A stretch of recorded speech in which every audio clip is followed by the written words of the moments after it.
Hello friends, good morning. তোমরা কেমন আছো? আশা করি সবাই ভালো আছো। আমরাও ভালো আছি। এই গরমে রিচ খাবার আর ভালো লাগছে না, এই জন্য আজকে মিক্স ভেজ রান্না করব। এর জন্য সবজি কেটে নিয়েছি, ডাঁটা, মিষ্টি। তেলটা গরম হয়ে গেছে, শুকনো লঙ্কা ফোড়ন দিলাম আর 5 ফোড়ন দিয়ে দিলাম।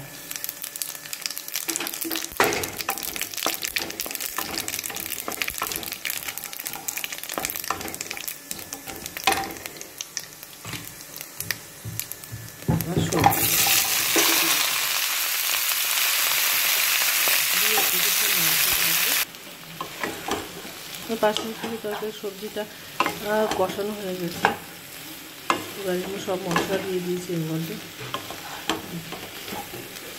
এবার জল দিয়ে দেবো অল্প করে। আমার 5 মিশালি তরকারিটা হয়ে গেছে, এবার নামাবো। আমার 5 মিশালি তরকারি রেডি।